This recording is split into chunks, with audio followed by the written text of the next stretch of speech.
Okay, getting started with the Maryland game. It's a game that we're looking forward to. I think our entire team's looking forward to this one. I know our fan base is looking forward to this one as well. I remember going over to Maryland 3 years ago, playing at their home field and having a great crowd.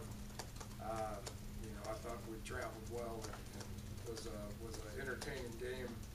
One of the few regional games that we have left. The few regional rival games that we have left. As you all well know, we're trying to schedule games like this, for the future, and we are. But currently this is kind of the only one that we have to hang our hat on right now. So I know that's important to everybody. I know the history of this game is important to everybody. It's important to our players. Recruiting is important over in Maryland, so we have a lot of guys on the East Coast that we recruit that will pay attention to this game as well. So it's something that we're fired up about, and look forward to a good week of preparation going over there and playing on their home field. So what I see with Maryland, I see the exact same team that I saw last year. I don't think there's anything different about it. Coach Etzel's going into his 4th year. Has put his stamp on the program with the way they play.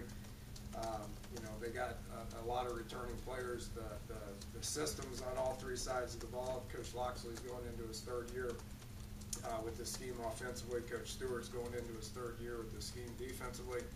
And their special teams is solid. Is really solid. Andre Powell has been with Randy for a long time. They're at UConn together, and been at Maryland together for the 4 years as well. And it shows with how they play. So it'll be a huge challenge for us. It was a big challenge for us last year that we did not meet that challenge, as we all know. So I would assume that our guys are going to be very motivated to get a good week's of preparation in to obviously try to come out on top. So I'll take questions from here, but what you saw last year out of them on all 3 sides of the ball with the same players, that's exactly what we're going to see this year. Now, while they're the exact same team, can you illustrate how different of a team you are today versus where you were last September? Yeah, I think we're in a much better place. I said this 2 weeks ago going into our first game, said it after the game, said it last week going into our second game, said it after the last game. So I think we're different. I think we're very different. I think our mentality is different. Although our players are the same and our scheme is the same, I think our mentality is in a much different place. So we're a more experienced team. We're a more confident team. We're playing with a lot more effort and energy, and that's gonna hopefully make a big difference in the outcome of Saturday's game. Would you like your players to just keep a little bit of last year's game in the back of their minds? No, I don't think that's going to be necessary. I mean, we'll talk about it briefly. We talked about it briefly on Sunday. But like I said, I don't need them to change anything, because, what really got us beat last year was the mentality, the effort, the excitement level that we didn't play with, the excitement level that they played with. They did a good job of seizing the momentum. I mean, we turned the ball over 6 times, and they took advantage of that. They had field position the whole day. They made more plays on 3rd down than we did. They won on all 3 sides, and But the way we've been playing the last 2 weeks, I don't need them to change that. So where we're at is in a different place, and I would assume that will help in the preparation. I would assume that will help in the outcome of what the game's going to be on Saturday. What have you seen out of Maryland's receivers and the challenge you guys are going to face covering them? Fortunately, we've pretty much every team in the Big 12 has receivers that we have to cover. There's some good ones in the Big 12. Not taking anything away from Maryland's. I mean, the guys that they got coming back, Long and Diggs and Leak, we all know who they are. Same guys that they played with last year. They've developed a rapport with the quarterback. I mean, C.J. Brown's going into his 3rd year of being the guy. So they're going to pose challenges. We better get used to it. because those same challenges are going to exist for the remainder of the year. Dana, last year, whatever troubles you had offensively and defensively, I would assume probably affected the way you game plan and call plays, right? Just knowing what you knew. Are those hurdles, inhibitions, whatever, have you removed them and just started where you had been, or are you still trying to get those things out of your mind and get back to where you once were? Yeah, the way I called plays last year, the way we game planned last year, we're not doing the same things. We're a different team. We're able to do different things. We're able to call plays differently.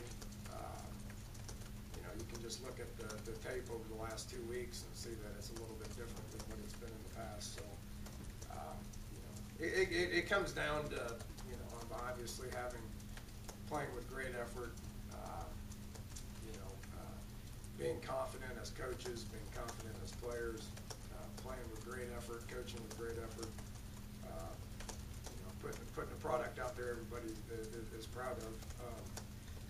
Yeah, I will game plan differently, and I will call plays differently based on our players. I have a ton of confidence in our guys right now. So when you have a ton of confidence in your guys, you're going to do things differently. Dana, would you say that maybe the biggest difference is where your offensive line is now as compared to last year? It's a big difference. I mean, it's a big difference. If you look at our O-line last year, we had Curtis Fight was the right tackle, Pat Egger was the right guard, Tyler Orlowski was the center who got replaced by Pat Egger, Marquise Lucas was the left guard, Spain was the left tackle. I think if you look at where we're at right now, it's much different than that. So there is a time in that game where all 5 of those O-line positions are going to be different people this year. Based on some position changes, based on some guys maturing, based on some guys developing like Adam Pankey. So yes, up front we played well the last 2 games, and that just needs to be the standard with how we play. did it help Orlowski to be benched for this year? Yeah. Well, if you ask him, he's going to say hell no, because he wanted to stay out there and keep playing because he loves to play the game of football.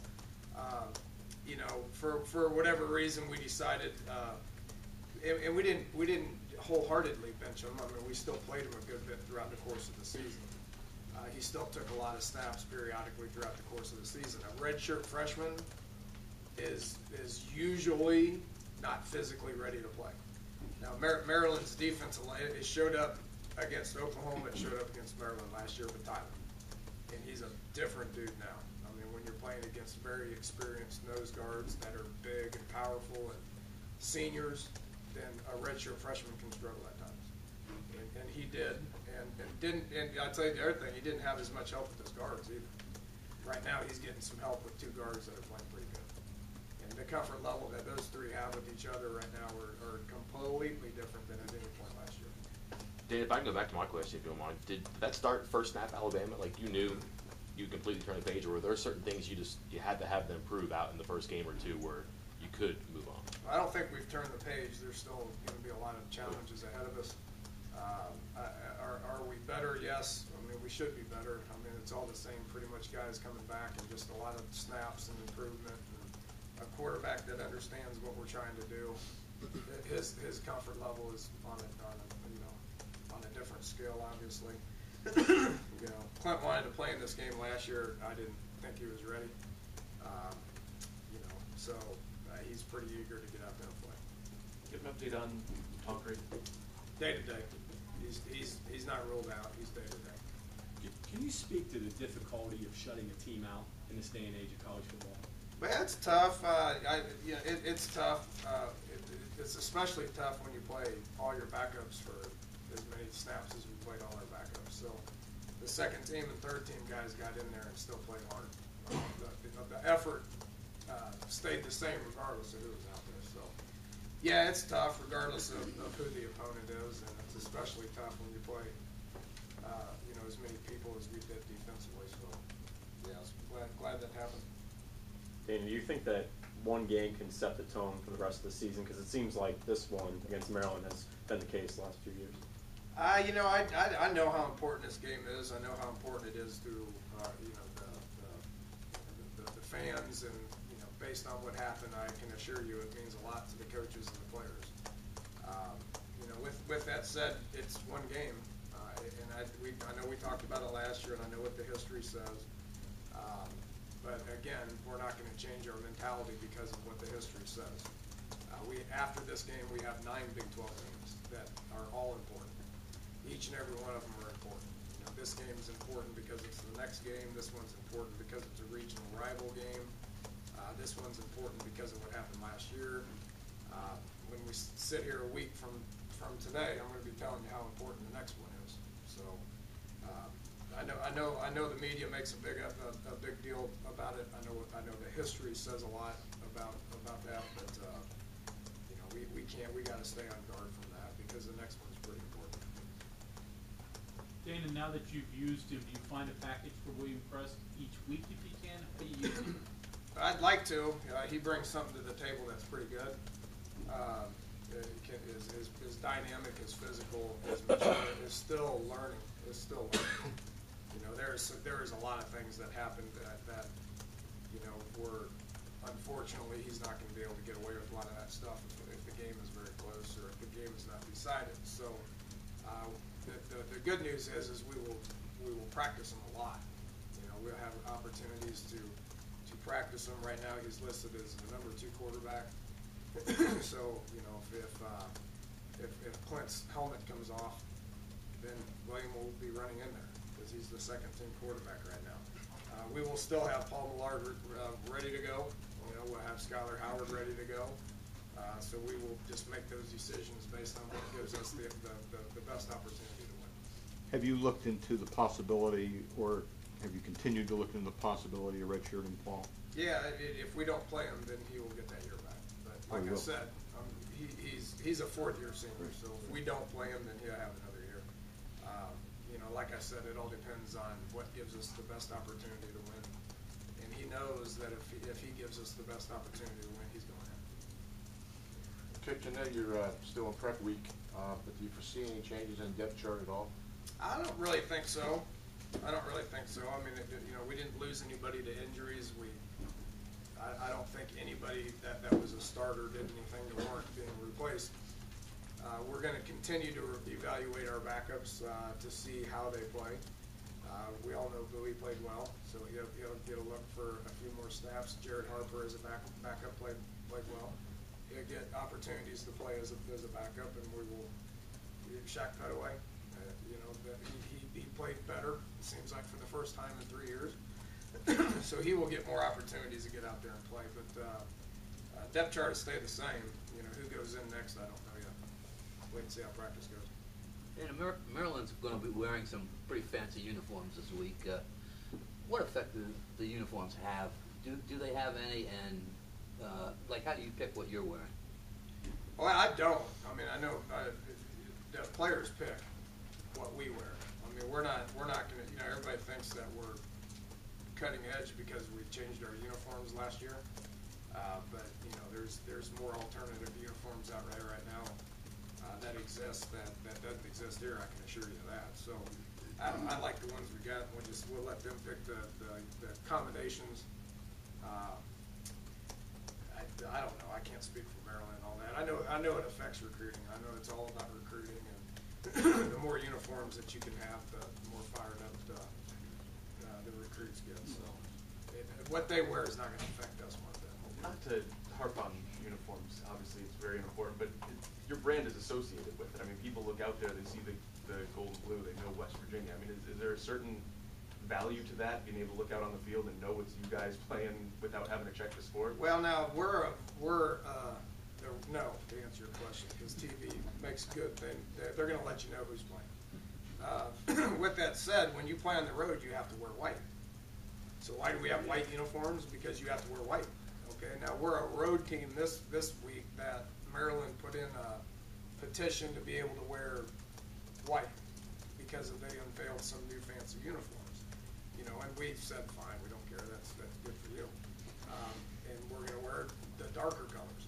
So we'll wear a combination of blue and gold because we have to. The next time we play a road game, guess what? We're going to wear white because that's what you got to do. I can't change the rule.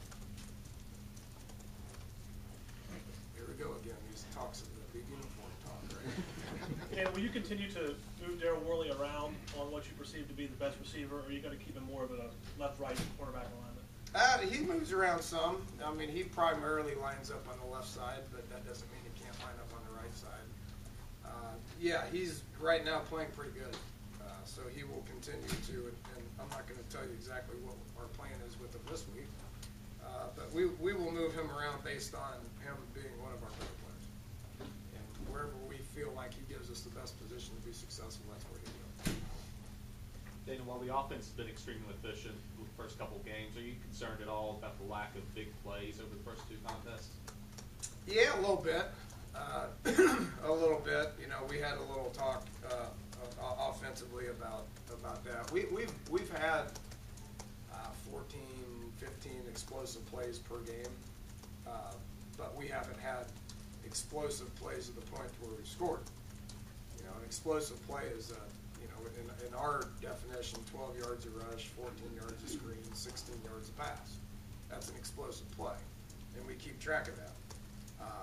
I would like some of those explosive plays to turn into touchdowns, and right now they're not. I mean, part of what Towson's plan was to keep everything in front of them, and they did a better job of rallying and blocking than we did making guys on the very last level miss and going and scoring.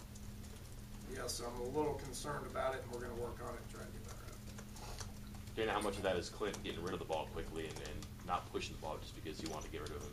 A little bit, but you know, him hanging onto the ball last week was not possible just because of how deep they were. You know, we'll see what this bunch of Maryland's plan's going to be defensively, and if we have opportunities to go over the top of them, I can assure you that we're going to. You know, with that said, we got to be able to complete a curl route or a screen pass, and they got to be able to go score at times. That's what great offenses do. And you expect to see a little bit of a bigger difference out of Kevin White, maybe getting into the end zone this time around? Yeah, and again, I don't mean to be beating a dead horse on this, but he's caught how many balls? About 20 balls, and he's gotten the end zone one time. And he's had opportunities to get in there before. Playing great. I mean, he's really playing good. Night and day compared to where he was last year. Where he's at right now statistically is where he was at about game 6 or 7, I think, last year. So he's clearly just a different guy. The next step in his evolution to being a great player is